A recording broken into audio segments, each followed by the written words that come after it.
MBSR is based on a form of meditation originally out of the Buddhist tradition, having to do with this capacity to pay attention and to actually refine our capacity to pay attention. Mindfulness is like a deeply embodied experience of wakefulness, and we call that, in common parlance, awareness. And we only are alive in one moment, and that's this one, now. Using this capacity that I believe, everyone has for being mindful, being attentive in the present moment in this way. To base a training program for people who are suffering on that capacity to be mindful, I think that's what MBSR is. It's a deep engagement with the vitality of the moment and the appreciation of life.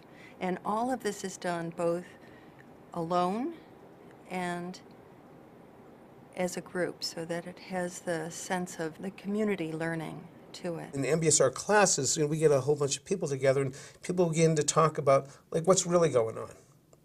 And there's a great relief because people realize I'm not alone with my anxiety or my depression or feeling overwhelmed or the whole plethora of our human condition. And so I think there's a breath of fresh air of people really wanting to have a meaningful encounter with another human being. And I think there's a hunger to connect, to be real, to be loved, to be seen, to be understood, to be respected for where you are, to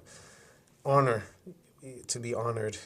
It's also utilizing the latest in neuroscience discoveries about something called neuroplasticity. And neuroplasticity is essentially this idea that the brain can be shaped by our experience. So MBSR is also, because it's repetitive, because people practice when they're in class. They practice the meditation methods when they're at home.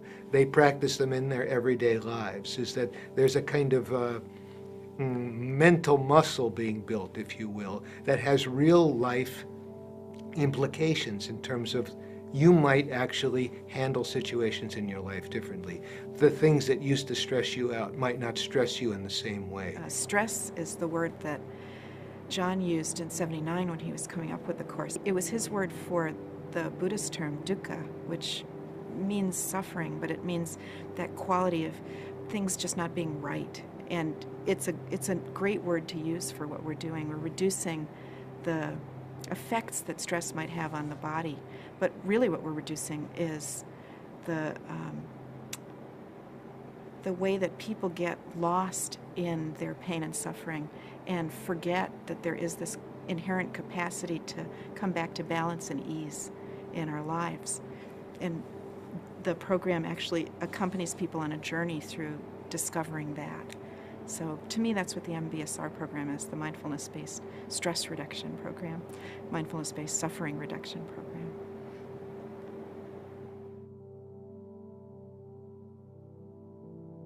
I started talking to physicians at UMass, asking them questions like, well, of all your patients, what percentage of them would you say you help?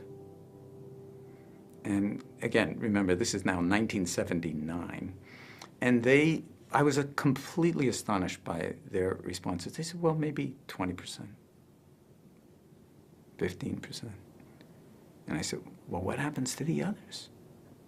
They said, well, some get better on their own, and the rest. But what if you sent your patients to a place where, we could take that time and help them to tap into deep inner resources that they have simply by virtue of being human. So I wrote out a 4 or 5 page proposal, and I directed it to the ambulatory care department in the hospital. And I said, I'll do this 2 days a week for virtually no money. I mean, just pittance. And they said yes to it. We'll try it. And of course, we had to decide, well, what would we call this? Well, in 1979, you weren't going to call it the Mind-Body Clinic. You weren't going to call it alternative medicine. Why don't we just call it stress reduction? Anybody can relate to that. Everybody can relate to that. Let's make the mouth of the funnel as big as possible and bring people into the system. Because most of the people who will be referred to the stress reduction clinic, they are falling through the cracks of the healthcare system. I came as an intern. I was the first intern in the stress reduction clinic in 1981. I started in 1984 when there was just John and Saki. It was very informal. John used to test the air quality in the hospital just to see if you could breathe, because we were in the basement over the animal lab. The first 10 or 12 years, we were a pretty well-kept secret. We had no windows. I'd come in the morning and I wouldn't know if it was sunny out or snowing out. The rooms were small, dark. We were in the faculty conference room. We'd go through the library. We had to look very professional because no one knew who we were, and it was wonderful.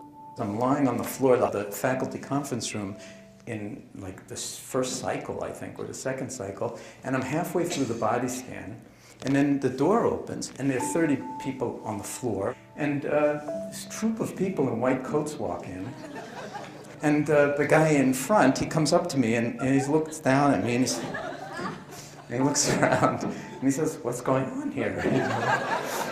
This is in 1980, and I say, "Well, this is the first, this is the new stress reduction program in the hospital." He's this guy barefoot and karate gi, and all these people like lying on these colorful mats, and he's got a retinue of people, and he says, "Well, we have this room reserved for this time."